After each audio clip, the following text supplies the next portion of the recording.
Hey, what's up, you guys? It's the Sweet Tea Show, and I'm back with Love and Hip Hop Miami season 2, episode. I believe this is episode 8. So let's go ahead and get right into it. So we leave off with JoJo trying to run up on Veronica. Obviously, security guards did not let them get far. We end up seeing Veronica twerking, walking off, being stupid, but she's walking out with one shoe missing. So JoJo is a little upset. She talks to what's the girl name? Miami Tip. She's talking to Miami Tip, and as their two are talking, they announce the winner is Trick Daddy. To no surprise, surprise, Trick Daddy won. But like I said, I would fuck with chaotic oxtails. Them oxtails looked good.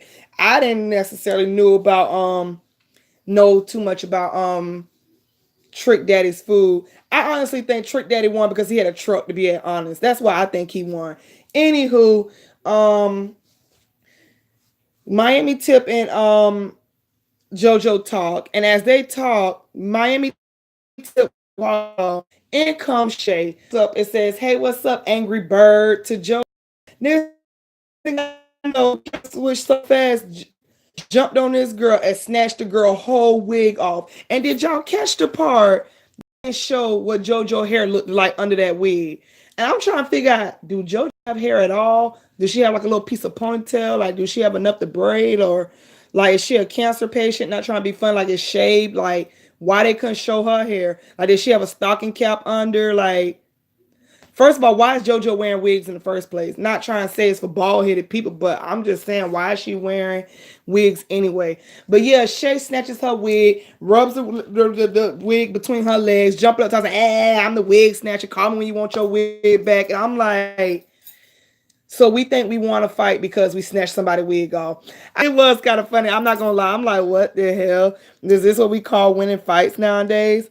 Moving on from that, Amara talks with her mom, and she's telling her mom in English and in Spanish that JoJo and her are no longer friends, and how her and JoJo got into this big argument. JoJo talked about her on social media, and she talked about her on social media, and the whole Bobby situation, and how Bobby threw a wig at her. It was just too much. And mommy basically told her, look, JoJo was never your friend. That girl was just plain out evil. And she thinks Bobby is jealous of Amara. And at this point, I like Bobby, but I'm not liking the things he do. I'm not a fan of that at all. All this putting your hands on people and stirring up some bullshit around this area. I'm not fun of that. But if it's what you have to do to keep the show interesting, I guess. But at the end of the day, I can't think of another reason why Bobby don't like Amara either. It has to be some type of jealousy there because it's like, what else could you dislike Amara about? Amara doesn't do anything to anybody. All she cares about is her mom and her career. So I don't understand what the fuck Amara did to Bobby to make him dislike her. I mean, at the end of the day, Bobby been struggling trying to become an artist, and his own cousin wouldn't fuck with him to help him get it. Amara didn't have to go through her cousin or anybody else to get fame. She did all that on her own. So I don't know what is Bobby's problem, but that has to be the only explanation why he talks about Amara. And then at the end of the day, he did say Amara music is trash. And it's like, no, it's not. I'd have heard some of Amara's music. And even though I don't know what the fuck she's saying, it does not sound bad. It sounds like normal Spanish people music that has like a little bop to a little dance to it or whatnot. So it's like, I don't understand what Bobby's issue is with her. But either way it goes, neither one of them are not her friend. Then Amara tells her mom that JoJo's around here talking about something. I put roots on her. Bobby is saying the same thing. And Amara's like, this is crazy. I have better things to worry about than putting roots on somebody. I don't dislike your ass that much to put roots on you. And that's nothing that started to piss me off. And we see the same scene with JoJo and her mom. JoJo mom comes over. JoJo's in bed, looking like a sick bird in bed, talking about something. Amara put roots on her. And if y'all paid attention, mom even thought she was crazy. Mom looked at her like, girl, what? Like, you could tell mom wanted to laugh, but she was on camera like, okay, let me keep it cute and let me keep it professional. Let me keep it real conversation right now in this scene. And it's like, she told myself she gotta go to Mexico to talk to her dad and get a cleanse because Amara put roots on her. Like, JoJo is going around here telling anybody and everybody who would listen to her that Amara put roots on her. And it's like, I will say, growing up by my grandmother, I heard of the word roots. And the way my grandmother described it to me was when somebody has roots on you, my grandmother basically described it as an abusive relationship type. Like not so much an abusive relationship, but just a bad toxic relationship in general. Like where the man is treating the woman real badly and the woman knows it, but yet you stay. Or the woman is treating the man real badly and he that's there, but yet you stay. Definition my grandmother taught us when we was growing up. She taught us like, yeah, that person got roots. Like that's how she showed it on us. In other words, like this person got you wrapped around their finger. In other words, like that. But other than that, the way JoJo is saying it, oh, Amara put roots on me. Like, girl, no. Then she sits up here to tell her mom and anybody else who listens, my business is falling apart, my love life is falling apart. Girl, your business is falling apart because you probably don't know what you're doing when it comes to your sales. Your love relationship, first of all, everybody told you Pleasure P was a fuck boy. If he was a fuck boy to Shay, what makes you think he wasn't gonna be a fuck boy to you? Why you thought your vagina was any better? He did Shay the same way last season, and now he's doing it to you. Fuck him. And then your relationships with friends are falling apart because you go around here being messy. And that was messy. When Bobby was sitting up here talking about Amara, I'm not saying you had to fight Bobby over it, but you could have been like, Bobby, chill the fuck out. Don't say nothing about her. Like, come on now, let's be real.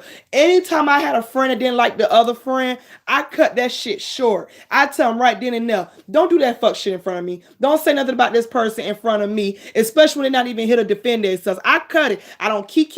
I don't laugh. I don't shake my head. I let the person know, don't talk about that person behind their back in front of me. Do it when I'm not present or do it when they, whatever. But don't do it in front of me because now you're making me uncomfortable. And that's what JoJo should have did. You should did the same thing. You should check Bobby and said, Bobby, chill, or Bobby, don't do that. But yet you was sitting up there smirking at the Grammys when he was selling out on Amara. Girl, bye. I don't want to talk no more about this whole roots thing. And then I'm just going to go ahead and get out the way. Later on, we see her coming back from Mexico. And Bobby made a joke to my son. What did they do? Did they cut the goat in front of you and all this stuff? And she talking about something. They basically got a ring of fire and they prayed for her, shouting. It was the scariest thing she ever seen. But she just wanted the roots off of her and everything. I'm like, girl, bye. Like, this show is getting outrageous. Where y'all around here talking about something. Y'all got roots on each other. Like, if that's the case, people I don't like got roots on me, and I got roots on them. If that's the story we're gonna stick to. So if you like it, I love it. Moving on from that. Hollywood is in the studio with Chaotic and Prince and his big time Spanish producer. And this is the time for Prince to show his Poppy Shampoo. Was it a video? It wasn't a video, but his talent, his song. And he plays his song, and I'm not gonna lie, I couldn't hear the lyrics, but the beat reminds me of disco music. Like, not just so much disco music, it reminds me of skating rain music. It's something you would listen to when you go skating. That's what kind of music it gave me. It also, I'm not gonna lie, if I'm working out and I feel like listening to something else than hip-hop and my Lizzie McGuire music, I listen to it. But I could have told me elevator music. Like, I don't think elevator music have disco music. Every time I got in the elevator and had music, it was calm, cool, collect to make me want to go to sleep. But his music just sounds like something I would listen to if I'm going skating or exercising. But I still feel like he should stick to what he knows, just to be on the safe side, just in case it don't go on nobody's radio. And not try to put Prince down. I don't see it going on nobody's radio. I'm gonna be just straight up real. I don't see it going on nobody's radio. Now, with that being said, moving on from that, we go to Prince's birthday party. Prince has a B-Day party, and he also announces, shows off, he performs, let's put it that way. He basically performs his song. I still didn't see the lyrics. He comes out there with all this glitter and shit, long ass braids. And at this party, Liz is there, which is AKA Prince's girlfriend. What's his name? Chaotic gives looking at her, talking about some Liz is giving him the eye. She don't know, but she can get it. She need a real man. Chaotic, I like you. Stop before you do something stupid for me not to like you. Okay? That's bro code. You don't need to be looking at Liz that way. All right.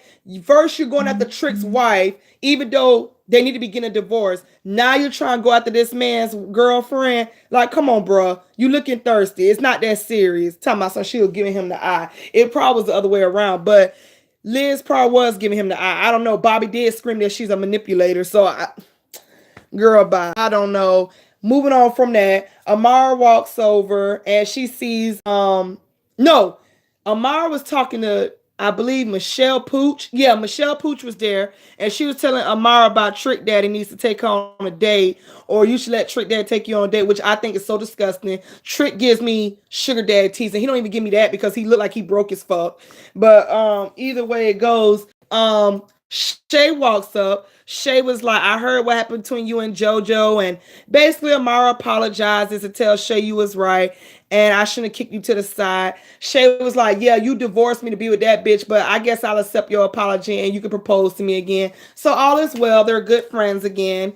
And I think it was Shay. Shay tells Amara that Veronica is there, and the two talk. Basically, they hash it out. This is the only time I'm gonna talk about Veronica because Amara was part of the scene. And basically, Veronica tells her she's sorry, but she's going through it. She's kicked off of a radio station because everybody thinks she's a racist, and she feels like Veronica should. Amara should have stood up for her. Amara said, no, boo-boo, I shouldn't have to stand up for you because we was not friends. And I never said you was a race, but this is something you made your bed and you made your bed and you need to lie in. You gotta fix it yourself. And Veronica act like she just wasn't getting it, but at the end of the day, they made up, their friends again, they kumbaya. Whatever, moving on from that. Later on, we get this scene that Chaotic meets up with his dad to park. The two talk, and it was a very good conversation between the two. Both of them has been shot. Both of them have lived through it to tell their story. The dad explains why he wasn't there. He apologized, and he tells Chaotic he wants to be a father to him now. Chaotic cries, shares his story, and then he tells his dad, you know what? I forgive you, and I would like to work on our relationship from here. And he gives him a football to my son. You owe me playing catch. And I thought that was kind of cute. And one of the things I learned in life, when your parents are not really there for you growing up, you still have to forgive them. It's the Christian thing to do. And it's not just for them, it's for yourself. And I also realized I see both parts. I see where a lot of people coming from. They feel like you wasn't for me. You wasn't there for me then. So why do I need you now as a grown up? Every day I feel like we need guidance. And yes, it's messed up. They wasn't there for you as a child and they can't get that time back. But it's always good to give somebody a chance. I'm the type of person, I give chances until I don't. So once you mess up your chances or you run out of chances with me, that's just a done deal. But I always give somebody a fair chance to show me their worth being in my life at the end of the day. That's just me. And that was Love and Hip Hop Miami. It really wasn't nothing too woo-woo about this episode. The only thing I found funny this episode is when Bobby said, did they cut a goat in front of you? Like, bitch, this is not no drag me to hell type shit. So I will be doing a video for Love and Hip Hop New York, another boring season, another boring episode, another boring review. But I hope you guys like it. Thank you for clicking this video, and I'll talk to you guys later.